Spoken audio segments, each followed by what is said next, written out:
Welcome back for another Florida Everblades pregame show from Hertz Arena alongside Jake Maurice. I'm Allie Bellucci. Today we're talking the Blades' first win in 4 games, shutting down the top power play in the league, and Johnny Mack being back. Jake, an overall really close game, trailing by 1 early in the first, tied up in the second, and then Jake Smith pulls through in the third, scoring with 3 minutes left. At what point did you see the momentum shift to the Blades' end of the ice? Probably after that late power play goal in the second period. That's, you tie things up going into the dressing room instead of being down 1, changes the mindset of the game. You just need one shot, which Jake Smith eventually got through. He has a knack for scoring clutch goals like that, especially here at Hertz Arena. Another big win for the Blades over the South Carolina Stingrays. Now 1 point up on the Stingrays. You just got to come back here and do it again tonight.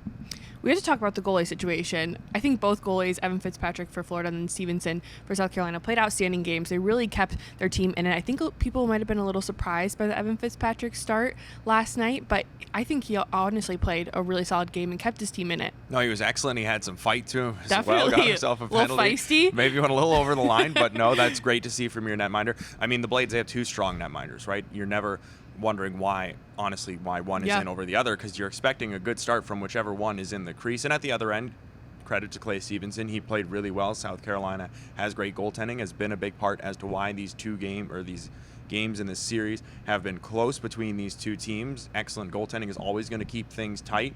And last night, Evan Fitzpatrick just that little bit better. Maybe that fight got him invigorated for the rest of the game and helped him pick up the win last night. Now here tonight, the Everblades netminder, whichever one is in the net, just needs to keep it going. We talked about it before. South Carolina with the top power play in the league. Florida comes in, shuts it down, 3 for 3 on the PK. Overall flawless execution. What made it so flawless? Just the way that everyone seemed to band together and really recover from a week last week where the special teams weren't helping the Blades win the games. Last night, they were a huge reason they won. 3 for 3 on the penalty kill. You get the big power play goal from Staios to tie the game late in the second period. On the penalty kill especially, I like just the structure in their own zone. There was barely any time where I saw them collapse. And of course, when there were those few mistakes or when South Carolina created something, Evan Fitzpatrick was there, as you need your goaltender to be the most important penalty killer. So here again tonight, just keep that same style rolling, keep the confidence going. I like seeing John McCarron back on the penalty kill. It was just a great night all around for the Blades special teams, and hopefully something they can build upon going forward. You mentioned that goal, power play goal by Staios. Momentum-wise, what does that do for the special teams overall? You notch that one, you shut down South Carolina's PK 3 for 3. How much of a boost does that give them? Well, it's huge. It's a perfect set play on your power play. It took, I think, 9 seconds for them to score that goal, like nothing, and they execute it perfectly, get the game tied up. It's one of your rookie defensemen who scores it, so that gives the team a little bit of extra energy. And yeah, it says like, okay, we've got ourselves in a good spot. We're doing the right things. We can get this one tonight, especially coming in off the tough week on the road, where it seemed like even though, especially in the 2 games against Savannah, the Everblades were doing the right things, but not getting rewarded.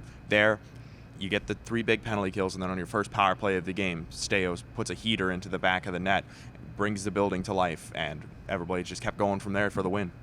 John McCarron, Captain Everblade, suited up for his first game since June. I talked to him after the game, and he said he doesn't feel sore yet, but he said the next morning he said he was sure that it was going to hit him. Presence-wise, you can see it. He's visible on the ice. You can tell he's back and in the lineup.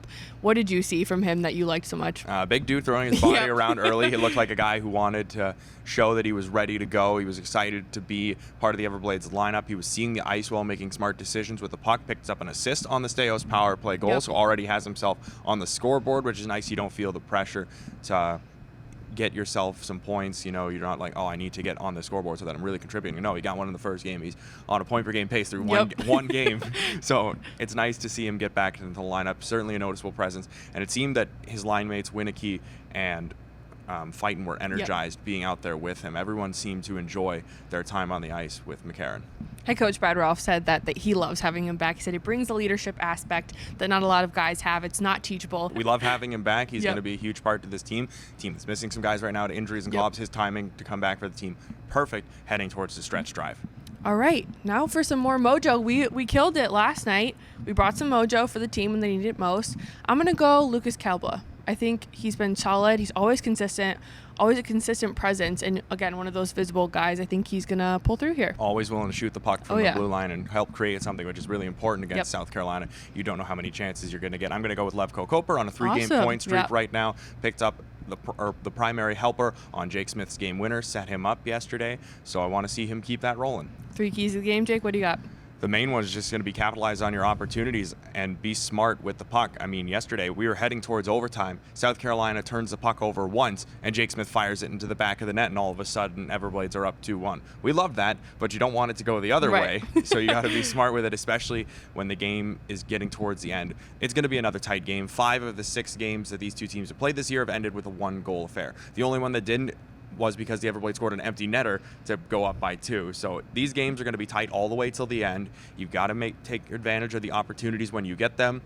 You've got to be ready to battle with some frustration when your opposing netminder makes a nice save. You're going to have to be ready to deal with chances just rolling away from your stick, missing the net. Don't get those into your head. Just keep going, wait for your next opportunity, and then bury it. All right, Blades fans, a Friday night in Hertz Arena. Warm-ups and puck drop are up next.